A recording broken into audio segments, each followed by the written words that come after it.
In the year AD 41, Lucius Annaeus Seneca, one of the most powerful and wealthiest men in Rome, lost everything and was exiled to a desolate island. I mean, just let that sink in for a second. One day you're on top of the world, a famous philosopher, a playwright, an advisor with unbelievable influence and wealth. And the next, it's all just gone, snatched away by the whim of the new emperor Claudius. Seneca was sentenced to 8 long, hard years of isolation on the rugged island of Corsica. I think the world pretty much expected him to crumble, to just break under the weight of such a massive, shocking loss. But he didn't. And this is where it gets really interesting, because what happened on that island is the key to this whole thing. See, this exile wasn't just some punishment. It became the crucible that forged his entire philosophy. It was there, stripped of everything he thought he valued, that Seneca had this huge realization. The real damage from any misfortune isn't the event itself. It's the surprise. It's the shock that shatters us. And it was right there, in that crucible, that he created what we're going to call the Seneca Formula. But what's so fascinating is that Seneca's search for this kind of unshakable strength, well, it didn't just pop up during his exile. Nope. It started way earlier, born from a desperate, lifelong battle with his own body. From the time he was young, Seneca had this severe respiratory illness, probably asthma or tuberculosis, that was so bad it literally brought him to the edge of suicide more than once. This constant physical weakness forced him to face a really hard truth. Our bodies, our lives, are temporary and fragile. And then you throw in the fact that he was living in the brutal political world of imperial Rome, where your life and your fortune could be wiped out overnight. So here's the big takeaway for him. Seneca looked at his own fragile health and the absolute chaos of the world around him and came to the only conclusion that made sense. Everything on the outside, your health, your money, your status, is completely and totally unreliable. So the only rational response is to engineer an internal defense system, to build what he would later call an inner citadel, a fortress inside your own mind that no amount of external chaos can ever touch. Okay, so how do you actually build this inner fortress? Well, it all boils down to the core engine that drives the entire Seneca Formula. It's a practice the Stoics called Premeditatio Malorum. The premeditation of evils. Yeah, sounds pretty grim, right? But it's actually one of the most powerful tools you can imagine. It's basically about systematically rejecting wishful thinking. Seneca argued that real emotional toughness can only be built by looking the worst-case scenarios right in the eye before they ever happen. Let's break down the difference here, because it's huge. Most of us, right, we just hope for the best. We cross our fingers and assume it'll all be fine. But then, when chaos inevitably hits, we're shocked, we're vulnerable. Seneca's approach is the exact opposite. Instead of hoping for the best, you mentally rehearse the worst. You don't just hope you don't lose your job, you actually imagine what you'd do if you did. This isn't about being a pessimist, it's about taking away the power of surprise. It's the difference between being a victim of chaos and being resilient against it. And he discovered something really powerful in this practice. The act of imagining a bad event is often way more painful than when it actually happens. You know that anxiety and dread you feel before a tough conversation? It's almost always worse in your head. So this mental rehearsal, it acts like a powerful emotional inoculation. You're giving yourself a small, controlled dose of the fear, which builds up your immunity. That way, if the real thing ever happens, you're ready. You can handle it with calm and reason. Okay, so the philosophy makes sense, but how do you actually do it?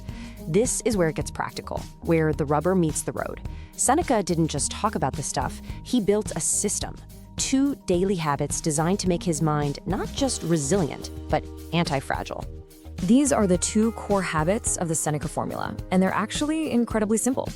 The first is what we'll call the Minimalist Audit, or practicing poverty.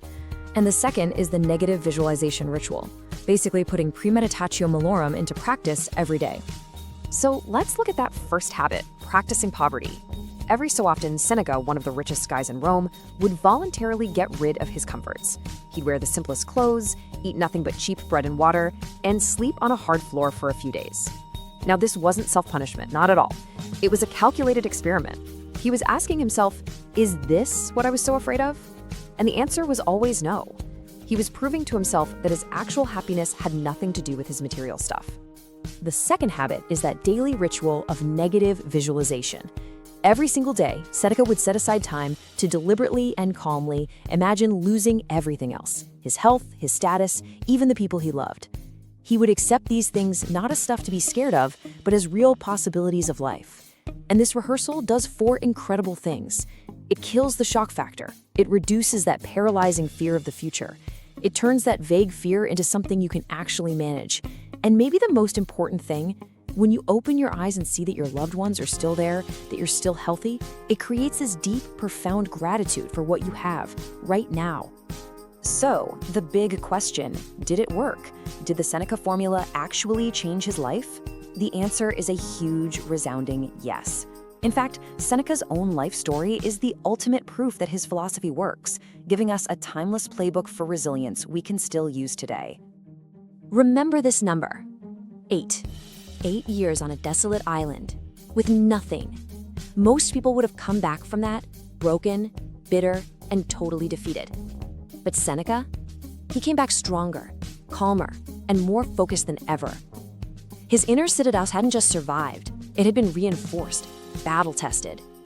When he was finally called back to Rome in 49 AD, he rose right back to the top, becoming the personal advisor to the young Emperor Nero. And at the peak of his power, he wrote his masterpiece, Letters from a Stoic. But his philosophy was about to face one last brutal test. In 65 AD, a paranoid Emperor Nero turned on his old teacher and ordered him to commit suicide. And this is the whole point, right? Seneca faced this completely unjust end, not with fear or anger, but with this quiet dignity that just stunned everyone around him. He calmly comforted his grieving wife and friends, reminding them of the very ideas he'd practiced his whole life. His death, it wasn't a defeat. It was the final, powerful, undeniable proof that the inner citadel he'd spent a lifetime building was, in fact, unconquerable. So why does any of this ancient wisdom matter to us now? I mean, we live in a world with our own set of anxieties and uncertainties. Well, it matters because the fundamental nature of chaos hasn't changed one bit, and the Seneca Formula is a direct playbook for building your own fortress against it. This brings us to a choice, really. We can walk the path of distress, where we just passively hope for the best and get shattered by surprise. Or we can walk Seneca's path, the path of protection. And that means choosing active preparation over passive hope. It means trading the element of surprise for the power of expectation. The takeaway is this: stop just hoping things will go well and start training for when they don't. This is the question the formula forces you to ask yourself, not just once, but every single day. Are you prepared? Have you rehearsed? Because chaos doesn't make appointments. When it shows up, you will fall back on the level of your training.